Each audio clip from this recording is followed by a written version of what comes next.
반갑습니다. 한입니다. 오늘은 손익계산서를 활용해서 엑셀 파일로 자동으로 계산할 수 있는 손익분기점 계산에 대해서 알아보겠습니다. 일반적으로 손익분기점을 계산하는 방식은 블로그에 많은 내용이 나와 있습니다.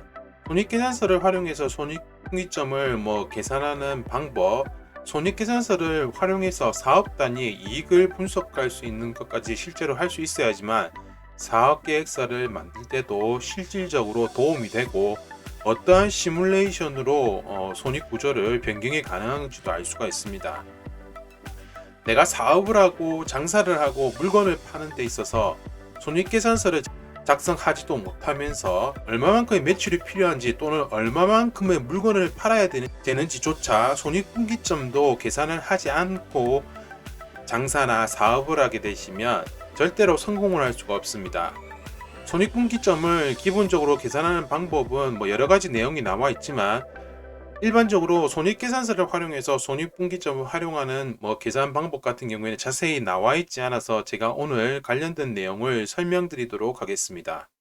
손익분기점 BEP 브레이크 이븐 포인트라고 합니다.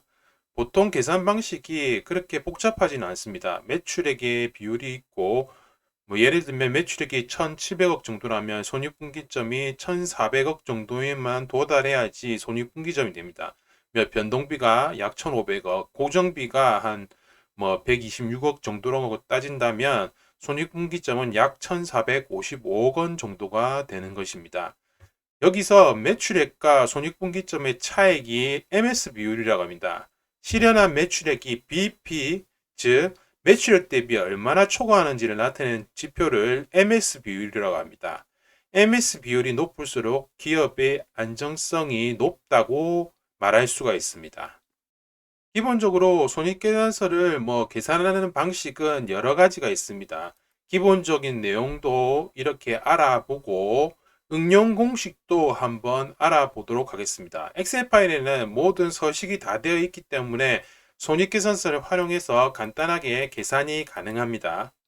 손익분기점 계산 공식 첫 번째는 기본적으로 고정비와 변동비를 알고 있어야지만 손익분기점 계산이 가능합니다.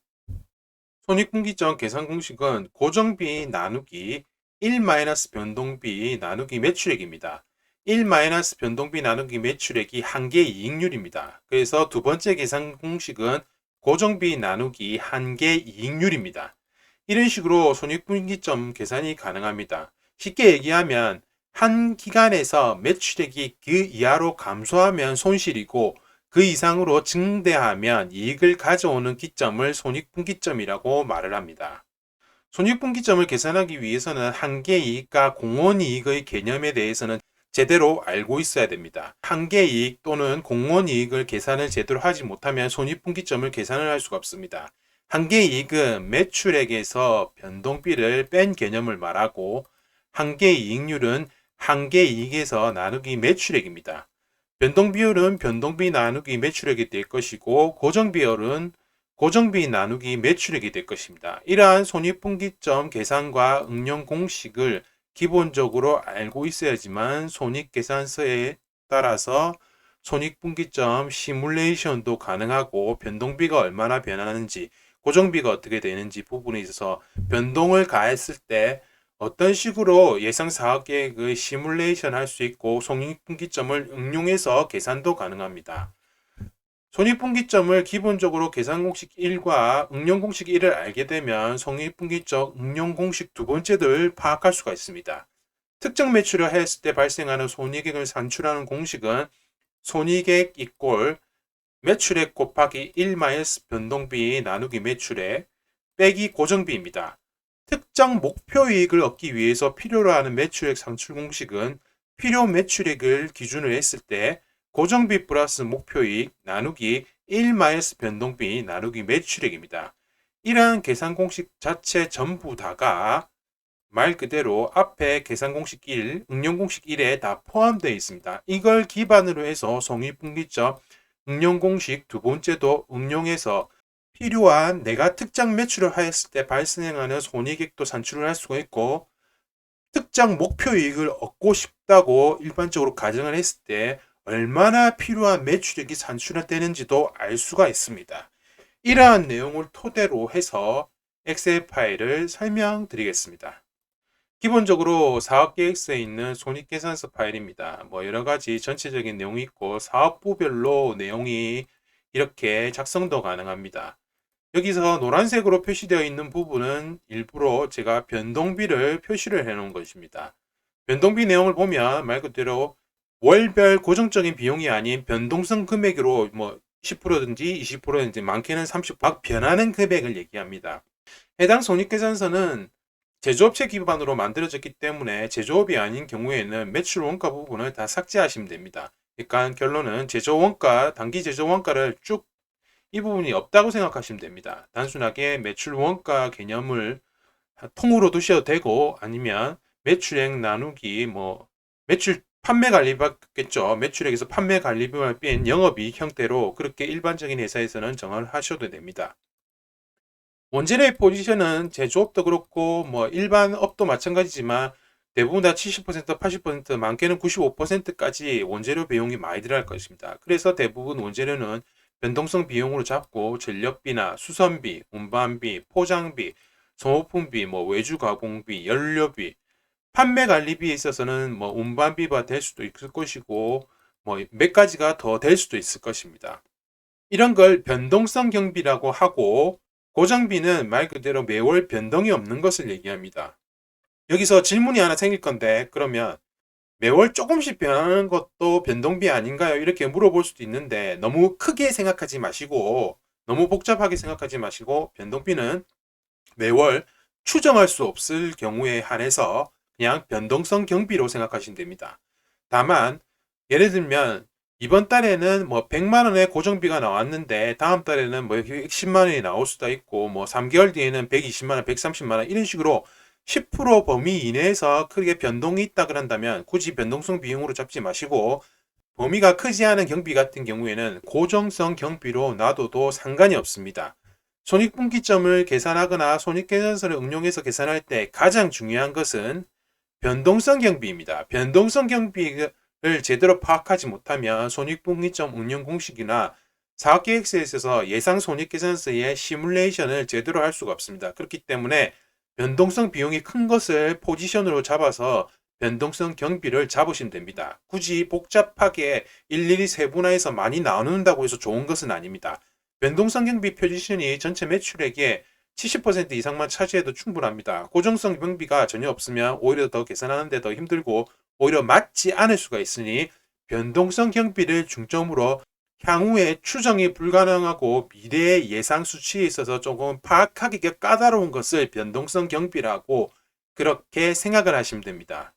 이런 식으로 손익계산서에서 노란색으로 변동성 경비를 모두 체크를 해 놓으시고 관련된 내용에 이미 엑셀에 다 되어 있죠. 감가상각비나 EBITD에도 계산이 되어 있고 영업외 수익, 비용, 법인세 전이익, 경상이익, 세후이익 이런 식으로 기본적인 내용을 알고 있어야 됩니다. 사업계획을 하시는 분이라면 손익계산서를 머릿속으로 다 외우고 있어야 됩니다. 이런 식으로 계산을 하게 되면 처음에 얘기한 손익분기점 계산 공식을 응용해서 파악이 가능합니다.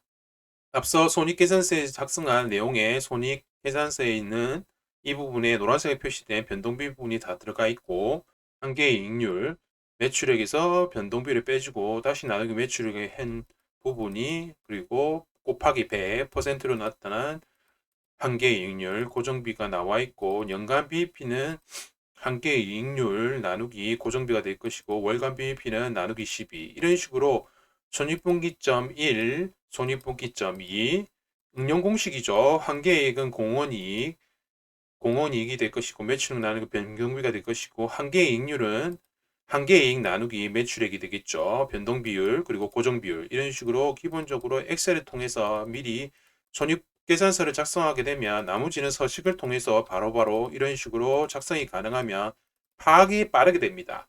그리고 처음에 얘기했던 손익분기점 목표 매출액을 구하기 위한 공식입니다. 고정비 플러스 목표이익 나누기 1 마이너스 변동비율.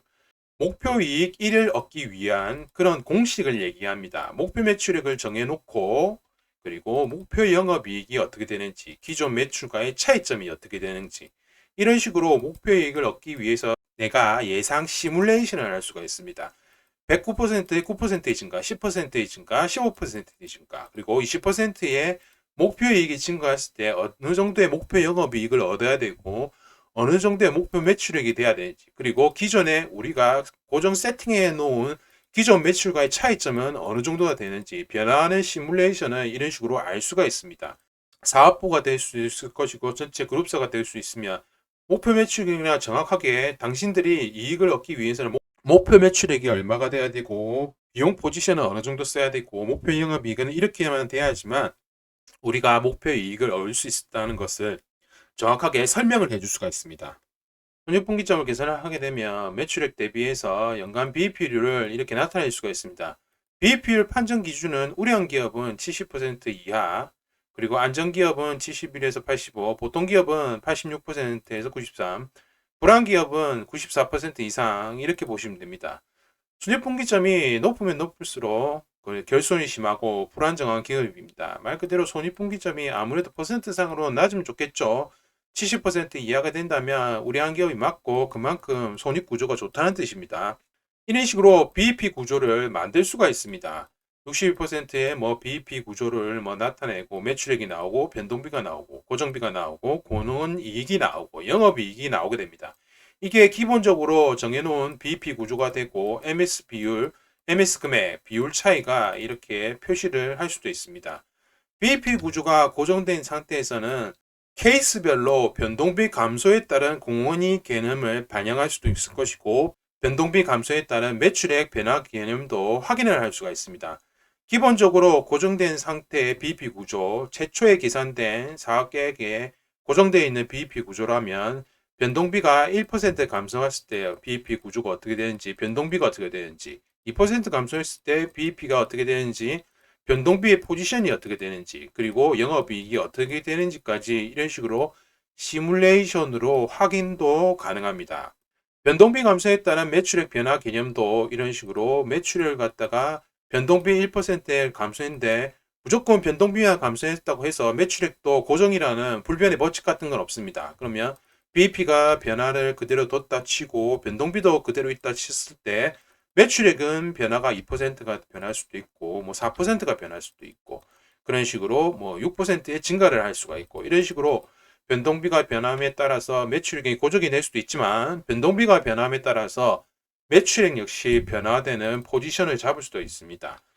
다른 고정비나 이런 부분에 있어서 굳이 변화의 필요성은 크게 생각하지 마시고 변동비 감소에 따른 공헌이 개념을 생각하신다거나 변동비 감소에 따른 매출액 변화 개념 또는 변동비가 증가함에 따라서 어떻게 변화하는지 이런 식으로 조금씩 변동비를 변화시켜서 매출액과 손익구조가 어떻게 변화되는지를 시뮬레이션하고 사업부서나 그룹사에 변화에 따른 시뮬레이션을 정확하게 제시해 주는 것이 예상 사업계획이나 비용 포지션 시뮬레이션 개념을 정확하게 설명해 줄 수 있는 개념입니다.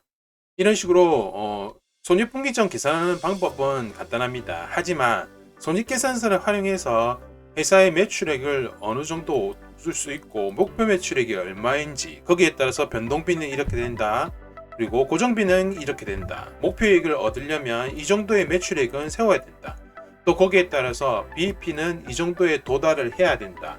변동비는 이 정도까지만 써야 된다. 더 이상 쓰면 안 된다. 이런 식으로 비용에 대한 전반적인 예상 시뮬레이션을 할 수 있는 것이 기획자의 능력입니다.